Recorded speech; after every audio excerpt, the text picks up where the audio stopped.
علم کا معنی ہوتا ہے جاننا۔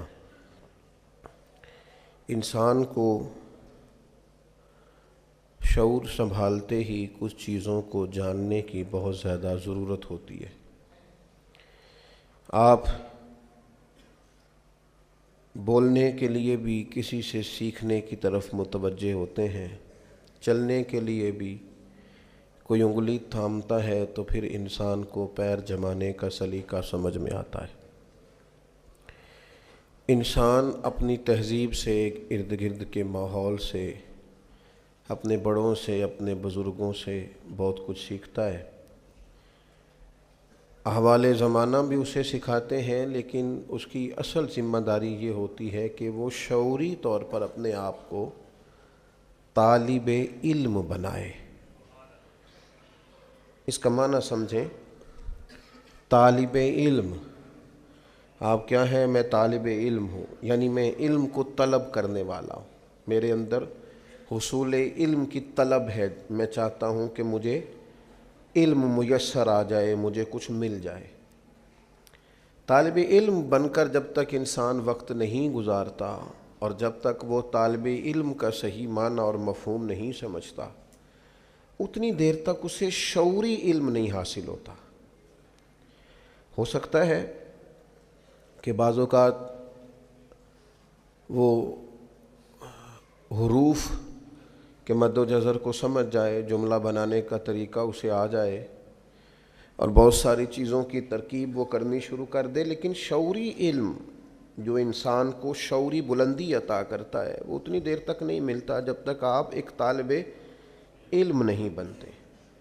میں اور آپ جس دین کے ماننے والے ہیں، دین اسلام کا اگر کوئی دوسرا نام رکھا جا سکتا ہے تو دین علم ہے۔ نبی اکرم صلی اللہ تعالیٰ علیہ وآلہ وسلم نے فرمایا، علم کا طلب کرنا ہر مسلمان پر فرض ہے۔ ہم تو دروازہ رسول کے گدا ہیں، ہمیں تو محبوب اشارتاً فرما دیتے نا، علم طلب کرو، تو غلام کا کام تو غلامی کرنا ہے۔ ہم تو ٹوٹ کر ان راہوں کے مسافر بن جاتے ہیں جدھر کریم کی مرضی ہے، اور اگر حضور واضح لفظوں میں کہیں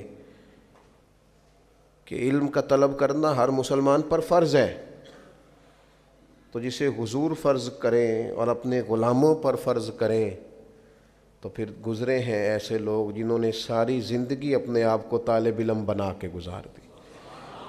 وہ شروع سے لے کر آخر تک، امام مالک رحمۃ اللہ علیہ کا جب وصال ہو رہا تھا اس وقت بھی وہ صحیح کے مسائل ایک عالم سے ڈسکس کر رہے تھے کہ صحیح جو صفا مروہ کی صحیح ہوتی ہے حج اور عمرے کے دوران، تو کیا وہ سواری پہ کرنا افضل ہے یا پیدل کرنا افضل ہے، اور کس صورت میں سواری پہ کرنا افضل ہے؟ کیوں؟ اس لیے کہ ان لوگوں نے شعوری طور پر طے کر لیا تھا کہ ہمیں ہمارے نبی پاک علیہ السلام نے طلب علم کا کہا ہے تو ہم عمر گزار دیں گے اس رستے میں جو رستہ ہمیں مدینے والے محبوب نے بتایا ہے۔ ہمارے مزاج اور شعور کے اندر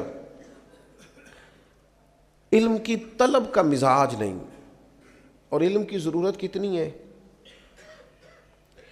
مکہ کے جو حالات ہمارے ہاں بیان ہوتے ہیں اور جو کتابوں میں لکھے ہیں، ان سے اب میرا خیال ہے ہر مسلمان آگاہ ہے۔ سخت حالات، کڑوے حالات، تلخ حالات، اور ہیں تلخ بہت بندہ مزدور کے حالات، غریبوں کے لیے بڑی مشکلات، ماں باپ تکلیف کا شکار، عورتیں غلام جانوروں کی طرح بکتے، عجیب بے ہنگم سا معاشرہ اور عجیب ظلم و ستم کا بازار گرم، اور سب سے بڑا مسئلہ شرک کا، کفر کا، بتوں کو پوجنے کا۔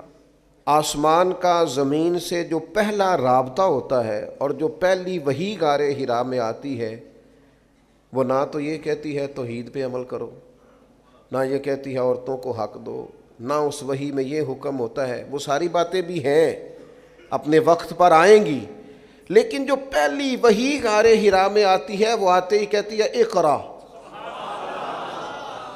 پڑھو پڑھو پڑھو۔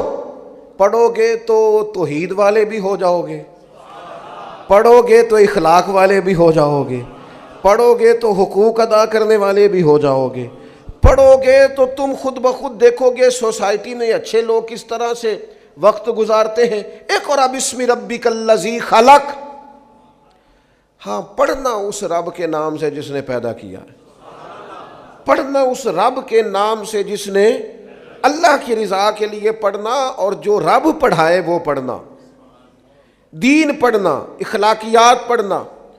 اور اس سے نتیجہ کیا نکلے گا؟ اس سے نتیجہ یہ نکلے گا کہ سارا معاشرہ سنور جائے گا۔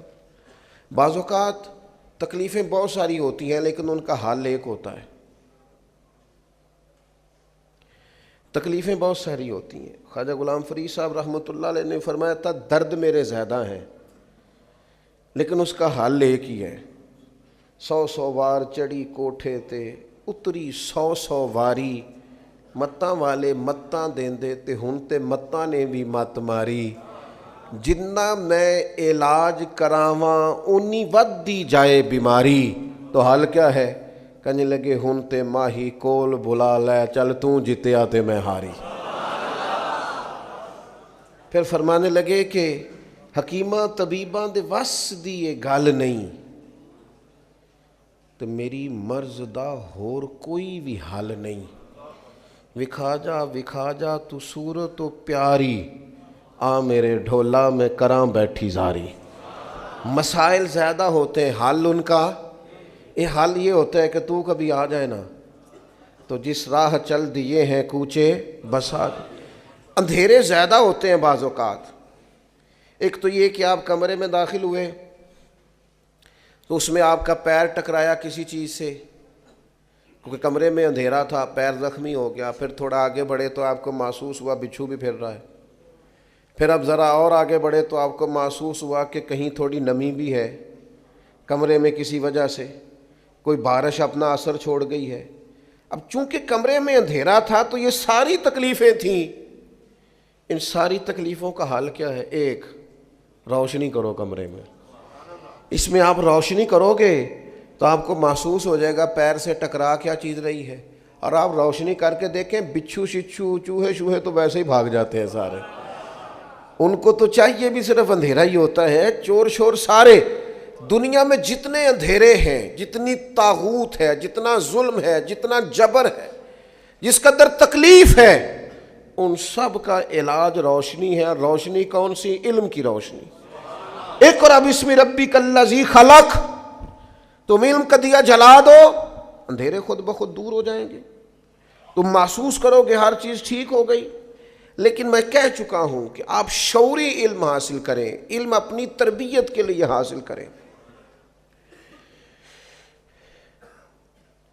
ایک بڑی تکلیف کی بات نہیں کہ بندہ ڈگریاں حاصل کرے اور امتحانات گاہ میں جائے اور کئی سال تعلیم حاصل کرے، کتنے سارے اساتذہ کے سامنے بیٹھے، کتنی ساری کتابیں پڑھے، اور آخر میں اس سے پوچھا جائے تو نے کرنا کیا ہے، تو کہتا میں نے نوکری کرنی۔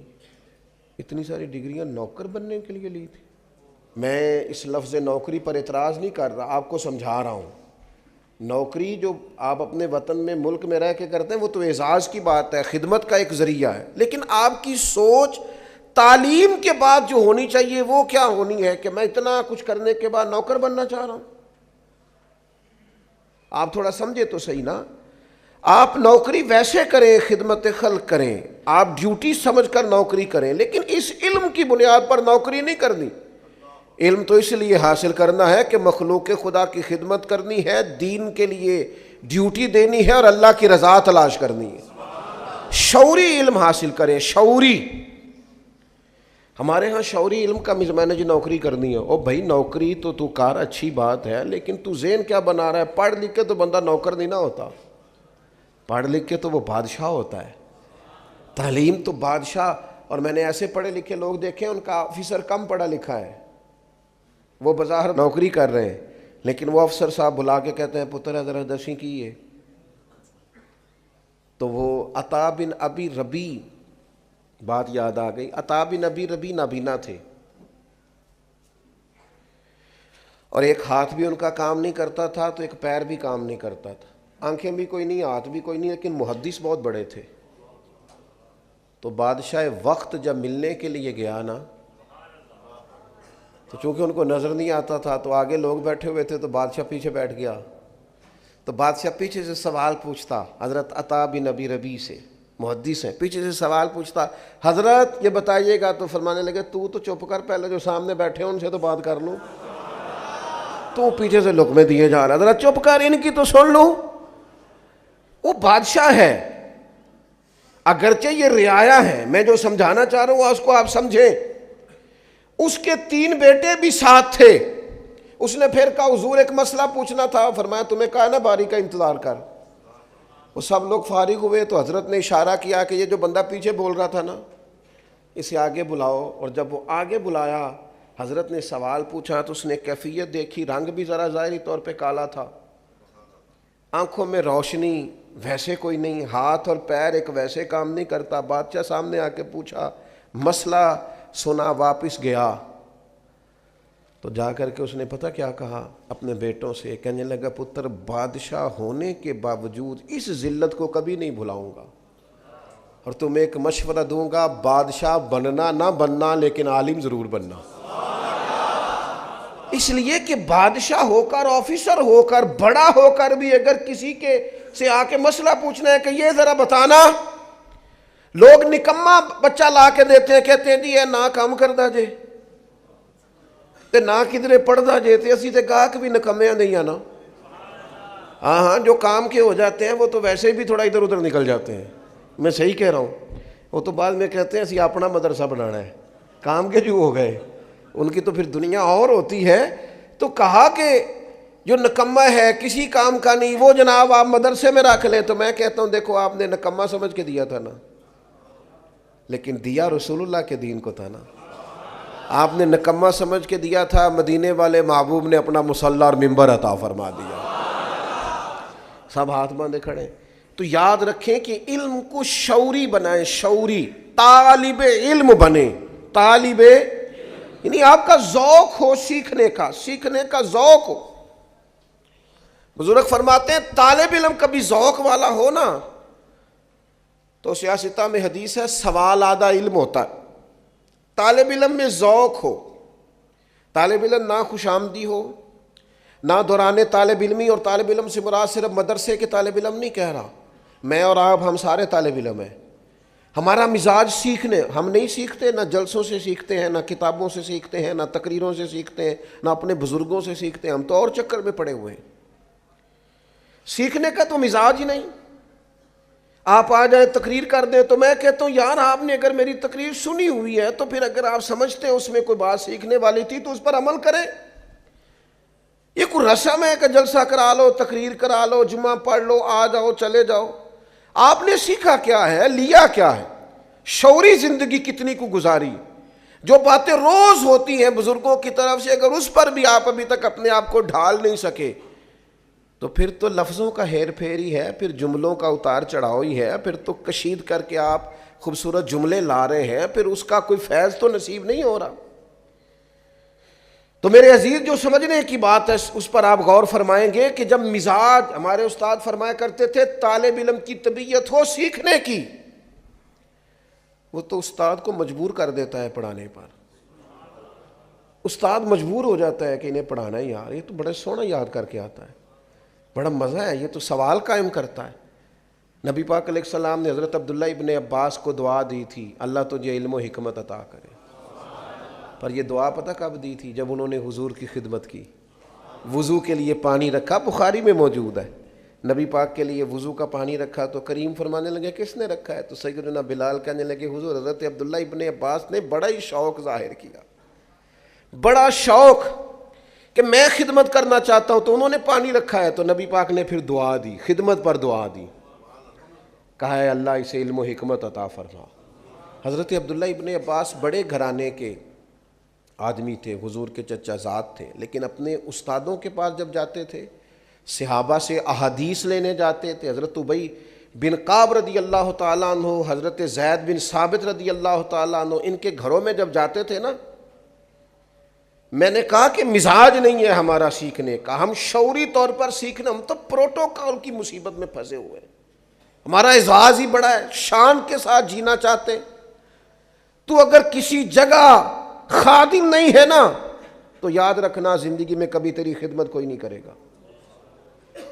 اگر تو کسی جگہ کا طالب علم نہیں ہے تو یاد رکھنا کبھی استاد نہیں بنے گا۔ اگر کسی جگہ تیرا شملہ جھکتا نہیں ہے تو پھر یاد رکھنا اسے عروج اپنے بڑوں کے سامنے جو لوگ زانوئے تلمس طے کرتے ہیں وہی عروج پاتے ہیں۔ تو حضرت عبداللہ ابن عباس حضرت ابی بن کعب کے گھر سیکھنے جاتے تھے تو کہتے میں نے کبھی دستک نہیں دی استاد کے دروازے پہ، میں آ گیا، میں ان کا دروازہ چھوڑ کے ان کے گھر کے قریب ایک کونے پہ بیٹھ جاتا تھا۔ وہ جب مرضی سے آئیں گے نا اور گزریں گے نا تو عرض کروں گا مہربانی فرمائے مجھے کوئی سکھا دے۔ فرماتے ہیں وہ اپنی مرضی سے آتے، گزرتے، اور کئی دفعہ اس طرح بھی ہوتا کہ میں چونکہ ان کا گھر صحرا میں تھا تو ٹھنڈی ہوائیں مدینہ شریف کو چوم کے گزرتی تو ریت اڑ کے میرے بالوں میں پڑ جاتی اور دھاڑی میں پڑ جاتی، لیکن میں بیٹھا ہوں۔ وہ آ کے کہتے ہو میرے محبوب کے چچا زاد یہ کیا کرتے ہو؟ آپ دستک دے لیتے، میں اندر فارغ ہی تھا، آ جاتا تو فرماتے کہتے دستک دیتا، میں تو سیکھنے آیا ہوں نا، اور جس سے سیکھا جائے اسے تکلیف نہیں دی جاتی۔ آپ جب مرضی سے آئیں گے تو بات ہو جائے گی۔ اس مزاج سے طلب علم ذوق اور سیکھنے کا ذوق ہو، آپ سیکھیں، آپ کی طبیعت اس طرح کی ہو کہ آپ روز، ہماری زندگی شعور میں نہیں گزرتی۔ میں صحیح بتاتا ہوں میں آپ کو صحیح بتاتا ہوں، گھروں میں سب سے زیادہ مسئلہ ازدواجی زندگی کا ہوتا ہے، لیکن جنہوں نے 3 مہینے پہلے فرنیچر کا آرڈر دیا ہے اور 1.5 مہینہ پہلے شیروانی کا آرڈر دیا ہے نا، اور اتنا پہلے شادی کی تیاری اور 3 ماہ پہلے ہال بک کرائے ہیں، وہ یہ پسند ہی نہیں کرتے کہ ہم اپنے بیٹے اور بیٹی کو کسی عالم کے اور بیٹی کو کسی معلمہ کے پاس لے جائیں اور انہیں بتائیں کہ ازدواجی زندگی کیسے گزارنی، مسائل دین سیکھ لیں، شعور ان کو آ جائے، انہیں سمجھ آئے حقوق زوجین کیا ہیں۔ اور بعض لوگوں کا پڑھے لکھے ہونے کا دعویٰ ہے، ان کے پاس بھی ڈگری ہے لیکن شعوری علم موجود نہیں ہے۔ اپنی زندگی میں اس کو طاری کریں، آپ سیکھیں، ہر شعبے میں آپ سیکھیں، آپ غور کریں کہ اس پر اسلام مجھے کیا کہتا ہے۔ یہاں مجھے اسلام تھوڑی کہتا ہے کہ سارے چھوڑ کے عالم بن جائیں، اسلام کہتا ہے تجارت ضرور کرو، لوگ تجارت کریں، پر تجارت کے قاعدے سیکھیں، دین تجارت کس طرح بتاتا ہے۔ آپ محنت مزدوری کریں لیکن اس کے طور طریقے سیکھیں۔ آپ جو بھی زندگی میں کام کریں بس آپ اس کے مد و جزر سے آگاہ ہو جائیں، آپ کو سمجھ آ جائے گی، آپ کو سمجھ آ جائے گی کس طرح کر کے چیزوں کو لے کے چلنا ہے۔ تو شعوری زندگی سیکھیں اور اپنے فرائض کو اچھی طرح سمجھیں، اور جب آپ دین کا علم سیکھیں تو آپ اس لیے سیکھیں کہ تربیت ہو۔ ہمارے ہاں بڑی عجیب سی صورتحال بن گئی ہے، میری طرح کے بہت سارے لوگ تو کئی دفعہ دل کرتا ہے کہ چپ کر جائیں، کچھ باتیں خاموش ہو جائیں، اس لیے کہ ان پہلوؤں کو بھی چھیڑ دیا گیا ہے جن کو چھیڑنے کی کوئی ضرورت نہیں تھی۔ کچھ زیادہ سیانے لوگ آئے ہیں جنہوں نے کچھ اس طرح کی باتیں بھی چھیڑ دی ہیں جن کا ان سے کوئی تعلق۔ مجھے بتائیے آپ دیانتداری سے، قبر میں آپ سے یہ سوال ہوگا کہ حضرت موسیٰ علیہ السلام کی والدہ کا نام کیا تھا؟ ایک شخص نے ایک عجیب سوال ایک دفعہ پوچھ لیا، کہنے لگا جس کنگھی سے نبی پاک علیہ السلام کنگھا فرمایا کرتے تھے کوئی بتا سکتا ہے کہ اس کے دندانے کتنے تھے؟ اور میں نے کہا اتنی مشقت میں تو دین ڈالتا ہی نہیں بندے کو، آپ پہیلیوں پہ چلے گئے ہیں۔ آپ شعوری تعلیم حاصل کریں جس سے اخلاق سنورے، کردار سنورے۔ یہ آپ کن چیزوں میں اپنے آپ کو لے کر کے جا رہے ہیں؟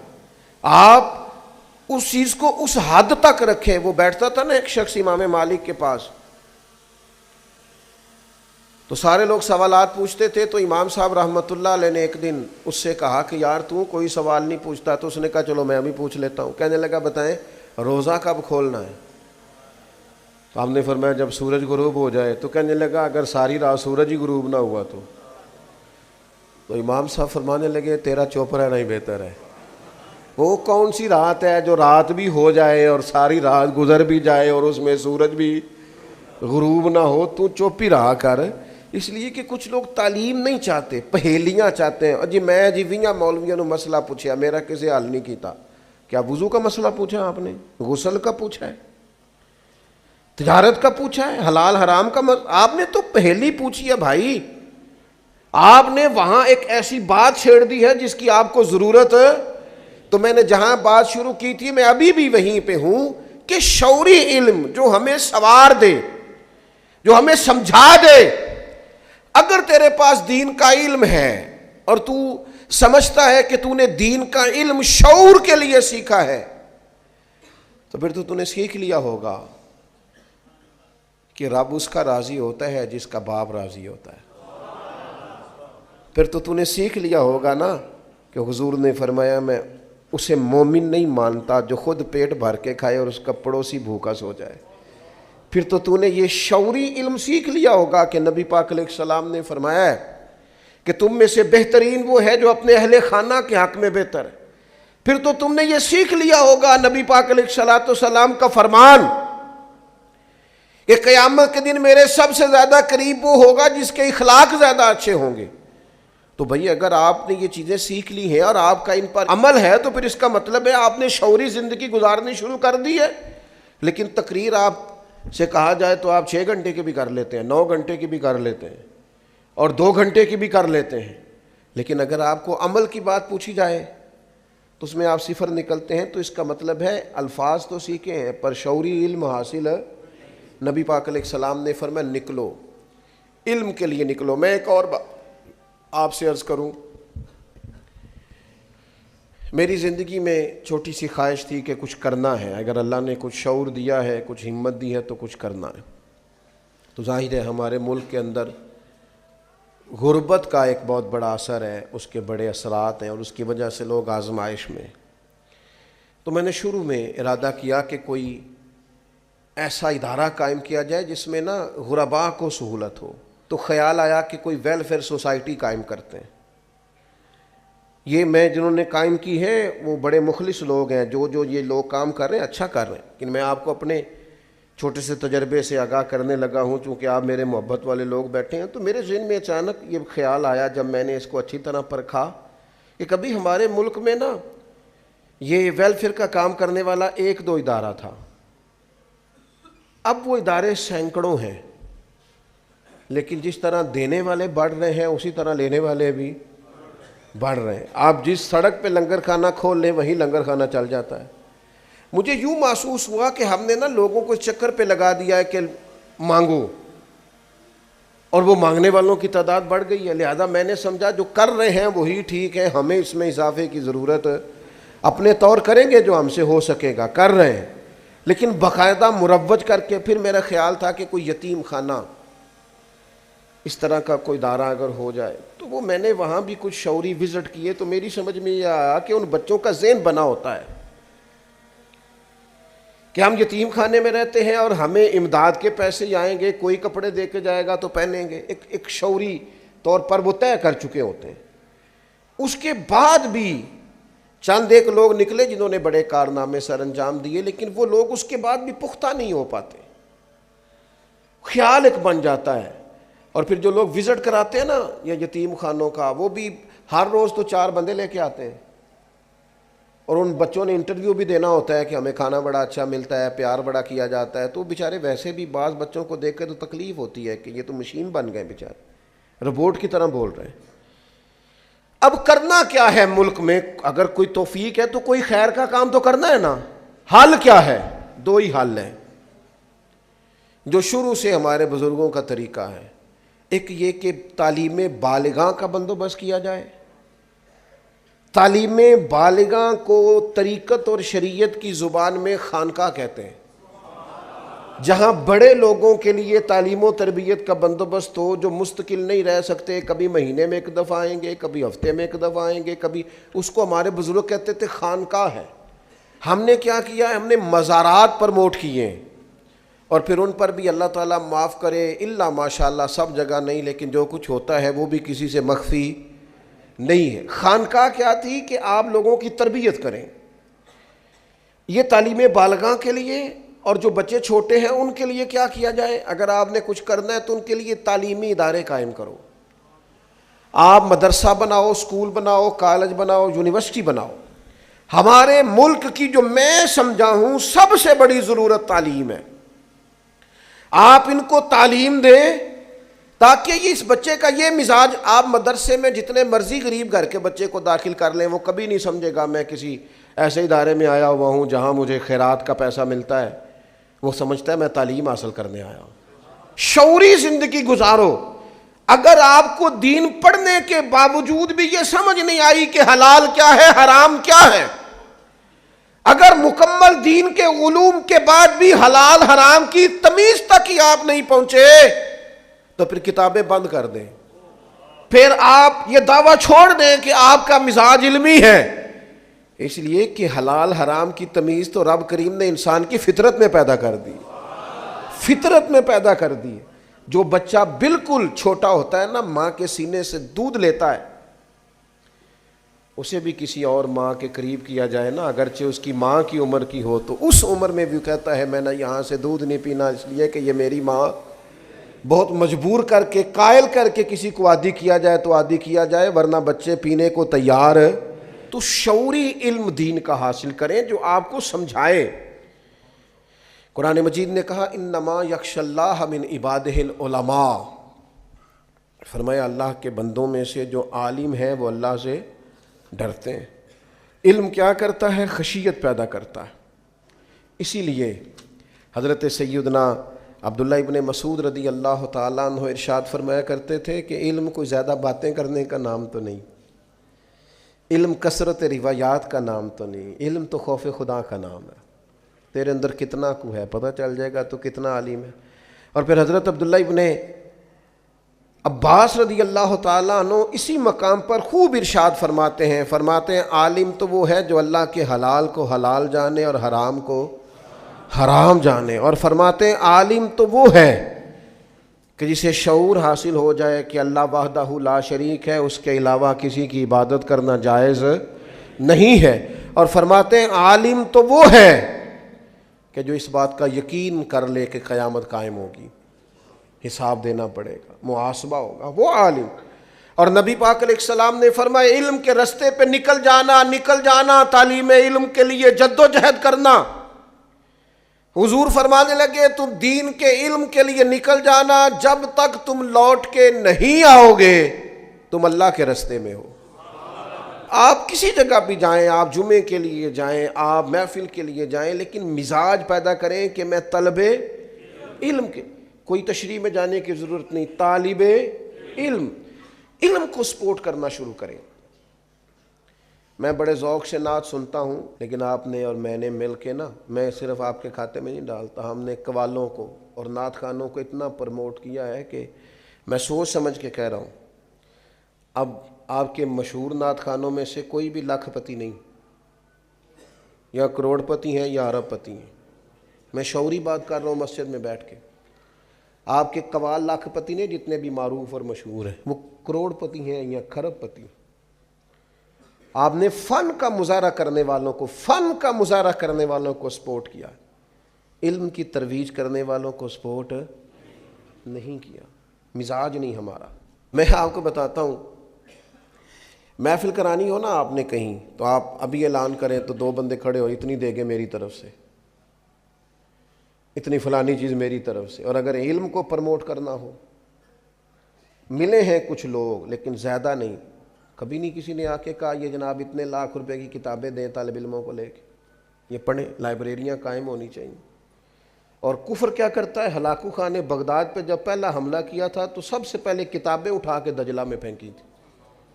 وہ کہتا تھا ان کا علم ضبط کرو مسلمانوں کا، یہ خود بخود تباہ، اور وہ ہمارے ساتھ ہوا ہے۔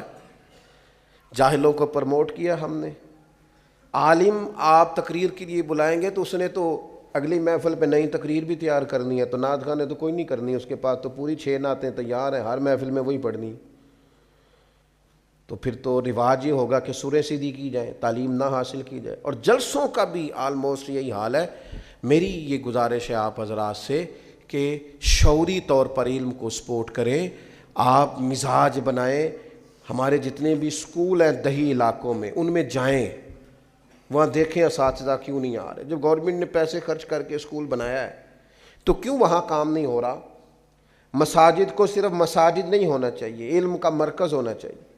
ہماری مساجد کے اندر صبح درس قرآن مجید ہوا کرتے تھے، اور کسی میں 17 سال کے بعد پورا قرآن ختم ہوتا تھا، کسی میں 15 سال ہوتا تھا کہ نہیں ہوتا تھا، لیکن اب ہمارا مزاج ہی نہیں۔ ہم عالم شروع بھی کرتا ہے تو اٹھ کے چلے جاتے ہیں، طبیعت نہیں رہی علم کی، اس کا نتیجہ کیا نکلا ہے کہ وہ ٹھیک ہے، قوم کو وہ شعوری طاقتیں میسر نہیں ہیں۔